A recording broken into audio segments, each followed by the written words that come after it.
Hey, what's happening, y'all? It's me coming at you again with another vid. I thought I'd do this video because I wanted to provide my insight, or as you would call it, my perspective on Joseph Parker's career and where it stays at this point. Um, First things first, I have a lot of praise and respect for Joseph Parker because he's a very unique heavyweight fighter. He has very talented, has unbelievable hand speed and a crushing combination puncher, which will explain his 18 wins and 16 KO record. Okay, and he is going to be a force to be reckoned with in the heavyweight division. In fact, he is a force to be reckoned with right now. He's one of the top rated heavyweights. But needless to say, the only thing that's lacking in Joseph Parker's promising career is his lack of opposition, or his, how should I say, his lack of significant opposition. If you look at his record, all his fights have been in New Zealand. Now, mind you, he is from New Zealand. He's a Kiwi, okay? And I love the New Zealanders. It's a beautiful country. I mean, yes, a beautiful country, and I have a couple of friends who are from New Zealand, so they're New Zealanders, or Kiwis as you call them. Okay, so he's if you look at his record, he's only his three oppositions that he's fought. Obviously, this is like his first 3, 4, 5 pro fights. He's had fought out of 18 pro fights. He's fought guys with losing records, and all the rest of the guys he's fought has winning records. That may sound good, but all these guys all the rest of the guys that he's fought with winning records are all journeymen. Like, for example, Brian Minto, who at one point was a promising heavyweight, but apparently his career has gotten to a point that he's on journeyman status. Same thing goes for Cali Meehan, who obviously was a promising heavyweight at one point. He was a top-rated heavyweight. But Cali Meehan was obviously when Joseph Parker fought him, and that was the last guy he fought. No, he wasn't the last guy he fought.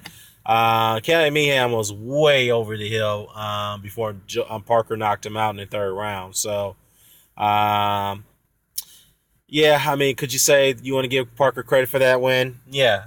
Again, that is the greatest win on his resume right now.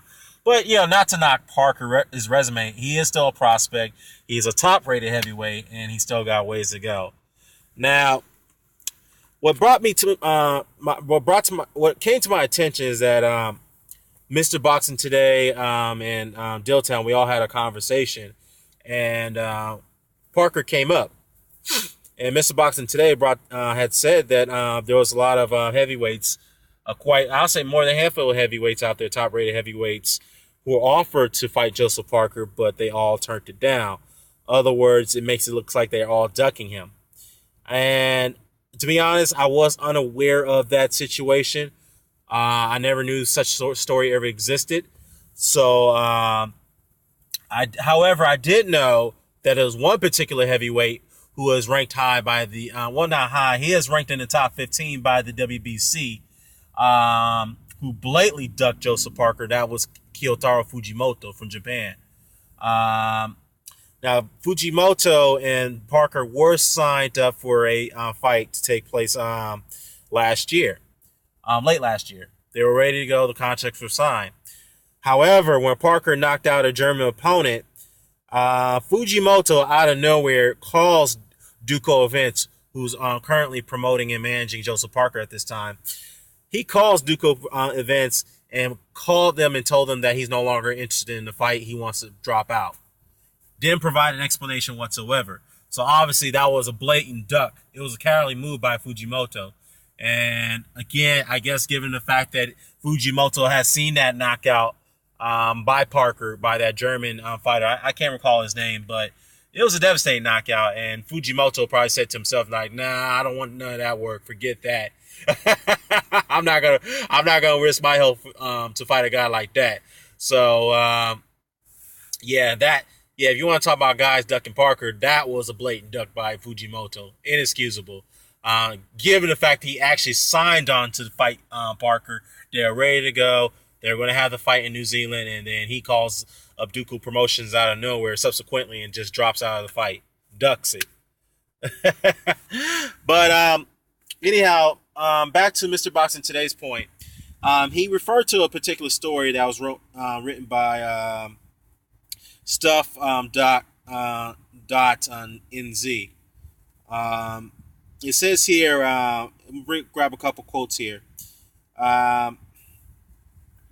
Says here that one of the fighters, like fighters like Shannon Briggs, Sars Glaskov, Chris Arreola, Marius Wack, Erkan Tepper, Mark Demori, and Solomon Hamano were all offered fights to, even Edmund Gerber. They were all offered a chance to fight Joseph Parker. They all turned it down. Now, according to Duco's defense, Parker's management team, they were all offered substantial amount of money.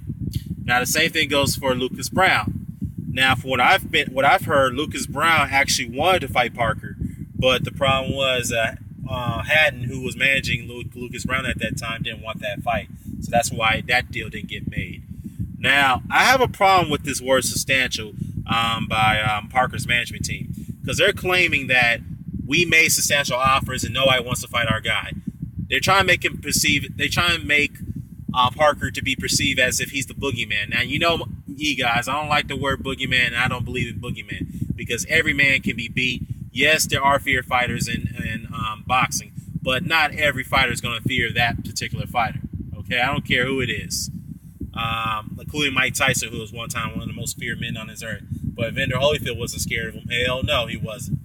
So we all know how that ended, what was the end result to that fight. But it is what it is. Now, mind you, if the Parker's management team is going to claim that all these other great heavyweights are, not great heavyweights, all these good heavyweights are ducking Parker, then to me that's a problem. I think that since these more than a handful of heavyweights are not fighting Parker, because I think they're being giving a low ball offer to fight him.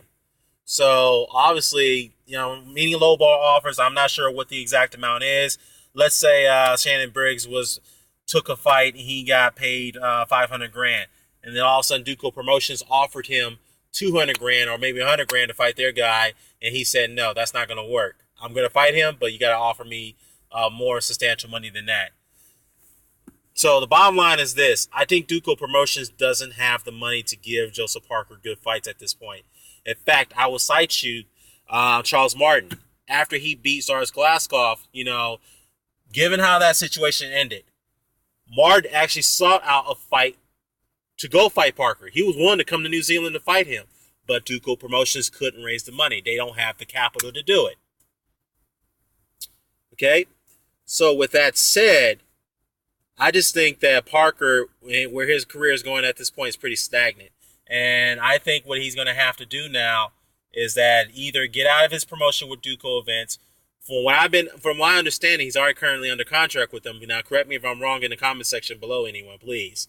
But if he is still under contract with Duco Events, they're going to have to do some type of co-promotion with a U.S. company or a UK company so they can give him significant fights. Because fighting in New Zealand and trying to get fights made in New Zealand for Parker is not going to cut it. And again, no disrespect to the Kiwis. I love New Zealand. I do. But the reality is, I think that Parker's career is going to have to be groomed in the way of David Tua. Now, mind you, David Tua, the way his career came out to be the way it was is the fact that he resided in the States. And he signed with the U.S. promotion, which was Main Events, with the Duvas. And from there, he was able to get fights with Michael Moore, John Ruiz, Ike Adiabuchi, even Lennox Lewis. He even headlined a pay-per-view against Lennox Lewis back in 2000. Yes, Tua didn't win a world title, but he still had a good career given the circumstances. He's revered amongst in the boxing world, even in New Zealand. So obviously that's where he's from. So I just think that that's where Parker's career needs to go at this point. And I'm just very disappointed the way his management team has been handling him as of late. Because this guy's got so much wealth of talent, and it's inexcusable for him to be fighting journeyman the way he's been fighting right now. I know this is his 17th pro fight. Actually, his 18th pro fight. He's got another one coming up in New Zealand against someone which we were told is going to be a significant opponent, but that's yet to be announced. And that fight's coming up in April. But yeah, I just think they need to really make some drastic moves at this point. And I just don't understand why Duco events are so keen, or I say in other words, not so keen, but more stubborn in a situation where they really are suggesting that his fights should be only be made in New Zealand. Now, here's the one thing I don't get. From what I've heard, and correct me if I'm wrong about this too, anyone, Parker lives in Vegas. That's in the United States, obviously. And Vegas is only about 5 hours away from me where I live. Now, a 5-hour drive, that is. So, if he lives in Vegas, but yet all his fights are showcased in New Zealand, how does that work? Wow. I mean, how does that work? I mean, if he's already residing in the U.S., why not sign with the U.S. promotion? Oh, man. I don't get that at all. But, anyways, I'm going to post a link to several articles below about this. And, care to comment, share, subscribe, sign it off. Peace.